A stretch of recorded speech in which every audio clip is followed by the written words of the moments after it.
Merci d'être venu aujourd'hui, tout le monde. It's great to be back in my hometown of Calgary, Alberta. Ça m'a fait grand plaisir d'être ici aujourd'hui afin de m'adresser aux enjeux qui touchent à la vie de monsieur et de madame tout le monde, les gens qui sont oubliés par le gouvernement Trudeau après 8 ans de Justin Trudeau. La vie coûte plus cher, nos rues sont plus dangereuses et le pays est plus divisé que jamais. Le 500 milliards de dollars de déficit inflationniste et des taxes qu'impose Justin Trudeau causent une inflation la plus élevée depuis 40 ans. Les gens ne peuvent pas manger, ne peuvent pas réchauffer leur maison et les jeunes ne peuvent pas acheter des maisons à cause des politiques de Justin Trudeau après 8 ans en pouvoir. En fait, la grande majorité des Canadiens trouvent que la vie et les choses sont brisées au Canada après 8 ans de Justin Trudeau. Et au lieu de prendre la responsabilité pour ces échecs, il essaie de nous diviser. Il attaque des chasseurs, des Autochtones, en essayant de bannir des armes de chasse. Il attaque la liberté d'expression avec un agenda wokiste qui est désigné pour diviser les Canadiens et pour distraire de ces échecs. Mais un gouvernement Poilievre va remplacer la peine que souffrent les Canadiens avec un espoir dont ils ont besoin et qu'ils méritent. Un espoir que leur dollar puisse acheter davantage. On va réduire l'inflation en réduisant le coût du gouvernement. On va réduire les dépenses et le gaspillage pour éliminer l'inflation, réduire des taxes et des impôts. On va éliminer la paperasse pour permettre nos entreprises et nos travailleurs de produire davantage de ressources naturelles ici au Canada au lieu de les importer d'ailleurs. Et finalement, en place de cibler nos chasseurs avec des lois discriminatoires, on va cibler la petite minorité des criminels qui font presque toute la violence dans nos rues. On va rendre nos villes sécuritaires, la vie abordable, le Canada plus uni, et on va le faire ensemble pour les Canadiens d'abord. Thank you very much, everyone, for being here. After 8 years of Justin Trudeau, our cost of living is higher than ever. Our streets are more dangerous, and our nation is more divided. $500 billion of inflationary deficits have bid up the cost of the goods we buy and the interest we pay. Inflationary taxes, like the carbon tax, have made it even worse. Now, 9 in 10 young people who don't own a home believe they never will. Seniors live in the cold because they can't afford the carbon tax on their home heating bills. And Canadians struggle just to gas up their vehicles in order to get to work. These are all direct results of Trudeau's inflationary policies. The more he wastes, the more things cost. It's just inflation. Our streets are more dangerous as a tiny minority of prolific, repeat violent offenders commit one offense after another only to be released by Trudeau's broken bail system and to commit new offenses without any time behind bars. Here in Calgary, we've seen a whole spate of violent crimes targeting innocent people that are the direct result of Trudeau's broken bail system and the ridiculous catch and release policies that he's implemented. And instead of taking responsibility for the pain he has caused, he tries to divide and distract. He divides Canadians by race, gender, ethnicity. He attacks our law-abiding hunters and Indigenous people by trying to ban their hunting rifles in order to make Canadians afraid of hunters. He attacks Western Canada with a carbon tax and a so-called just transition. Well, we know what he means by just transition. He wants to shut down entire industries that are the backbone of this country. He's starting with oil and gas, but he'll also turn on other mining, forestry, and he's attacked our manufacturing sector. Justin Trudeau is attacking the working men and women of this country. And a Poilievre government will reverse course. I will replace the hurt Trudeau has caused with the hope that Canadians need. We'll cap government spending so that we can lower inflation, taxes, and deficits.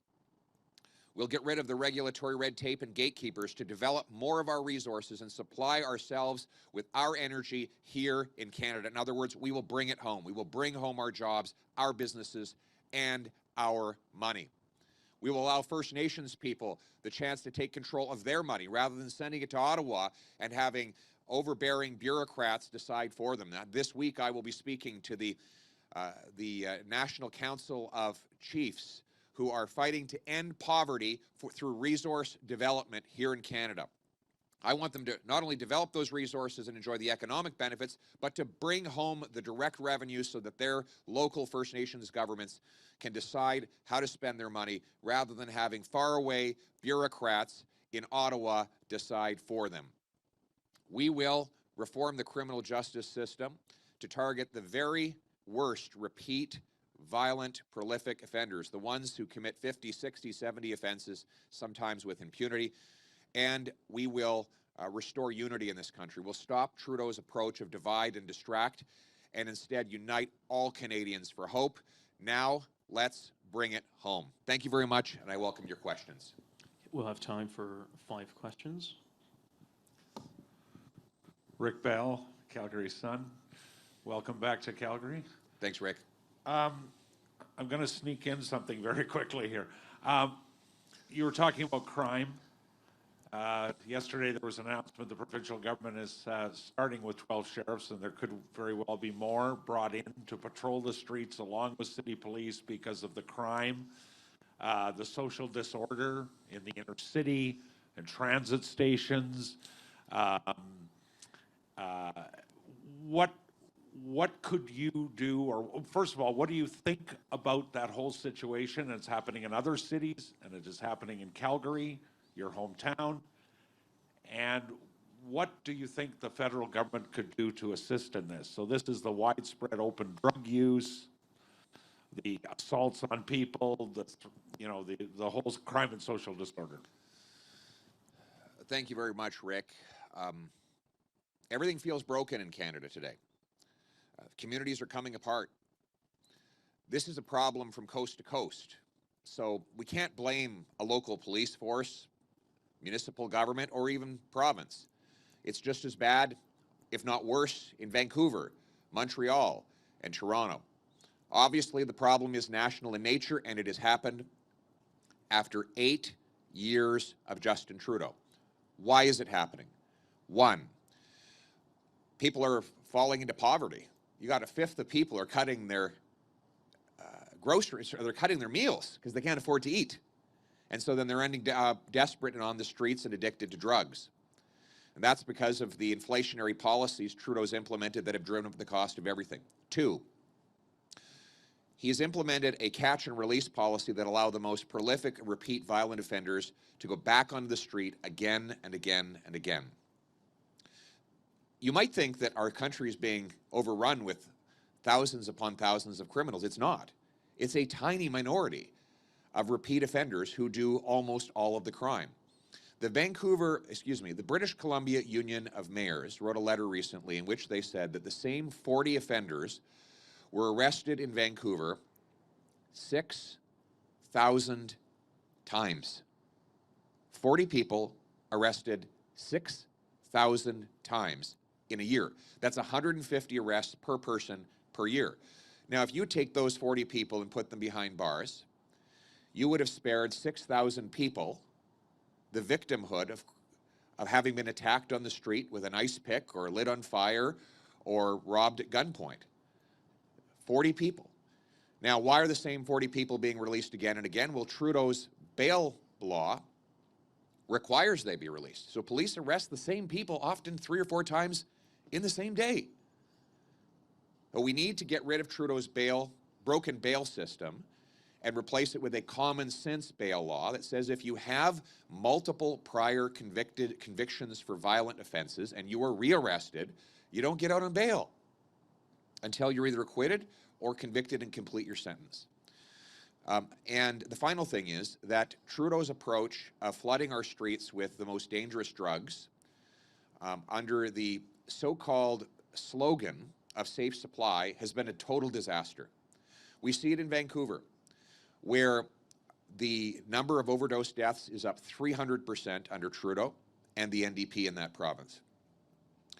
Giving people more fentanyl and heroin is not going to get them off of drugs. What we need is treatment. We need treatment facilities, and frankly, Alberta has the right answer. The Alberta government is doubling the number of treatment beds from 4,000 to 8,000, which will allow addicts to get detox, treatment, counseling, life skills, and back on the street for a drug-free life. And that's what I'm going to do. A Poilievre government will bring in a massive and very successful drug treatment program to save the lives of our brothers, our sisters, our friends, and our neighbors. Thank you. Next question.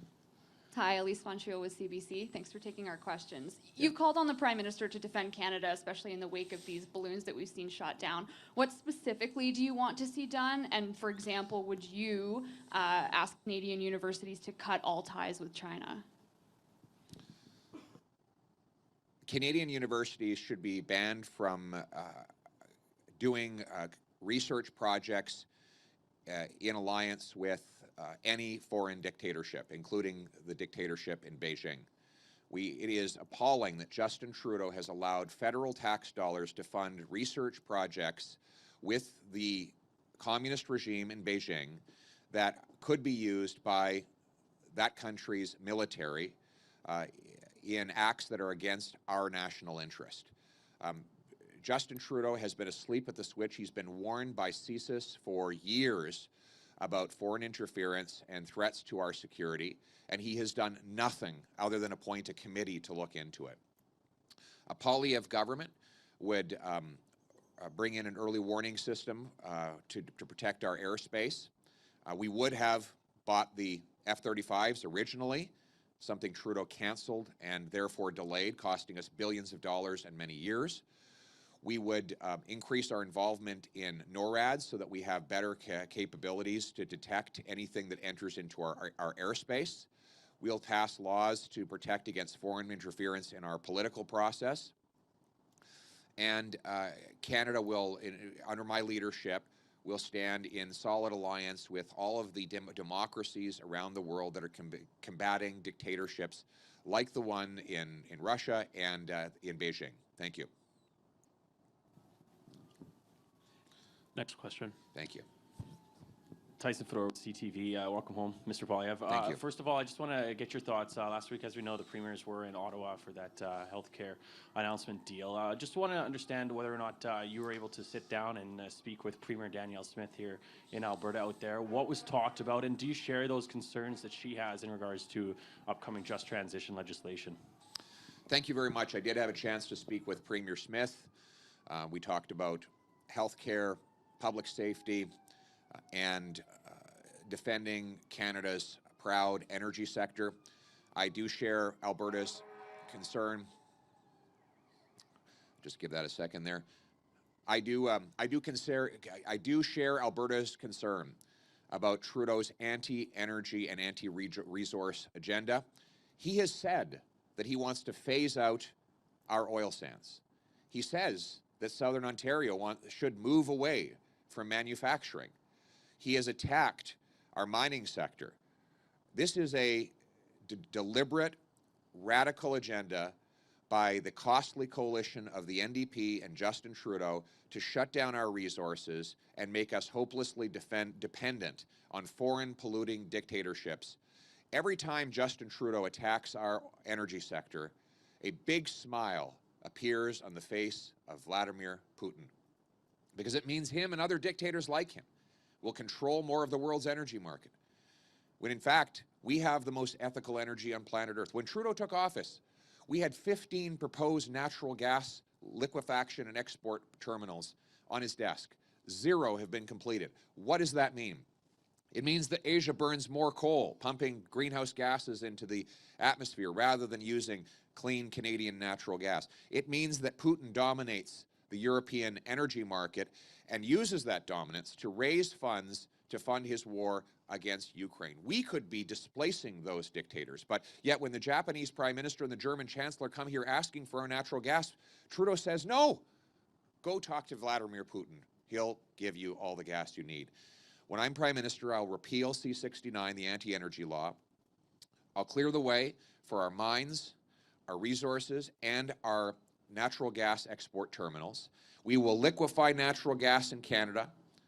We will ship it to Asia to shut down dirty coal-fired plants and replace them with clean Canadian gas. And we will ship it to Europe to displace Vladimir Putin and turn dollars for dictators into paychecks for our people right here in this country. Let's bring it home. Thank you. Next question. Bonjour, Laurence Brisson-Dubreuil, Radio-Canada. Merci. Donc, en fait, j'estime qu'il serait très important de connaître votre position sur les droits qui relient à la langue officielle et particulièrement en français. Donc, j'aimerais savoir pourquoi est-ce que les conservateurs ont rejeté un amendement au comité sur C13, donc la loi pour les langues officielles, hier soir, qui aurait fait en sorte que les PDG des sociétés de la couronne soient nécessairement bilingues. Merci beaucoup de votre question. Et c'est très à propos parce qu'ici à Calgary, mon père était un professeur de français à une école primaire. J'ai pu assister, malheureusement juste temporairement, à une école d'immersion dans le sud de Calgary. Et je veux que cette opportunité soit disponible à tous les jeunes Canadiens à travers le pays.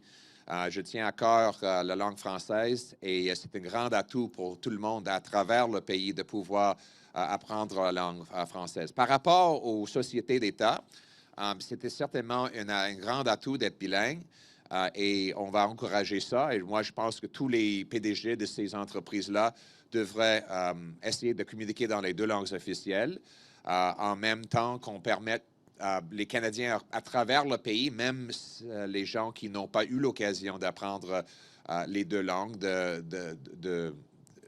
d'avoir la possibilité d'appliquer pour une telle opportunité. Mais en même temps, on va continuer d'élargir les opportunités pour tous les Canadiens de devenir bilingues et de recevoir des services dans les deux langues officielles à travers le pays. Merci beaucoup. Okay, this will be the last question. Hi, Mr. Poilievre. My question for you is, you've repeated your commitment from the Conservative leadership race to defund the CBC. Where do you stand on eliminating the media bailout?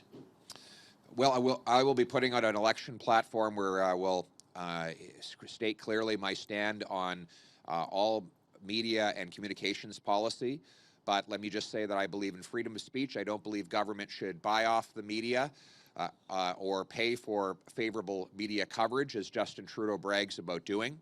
And I believe that media should win the support of viewers, readers, and listeners in order to pay their bills rather than by sucking up to politicians. So thank you very much.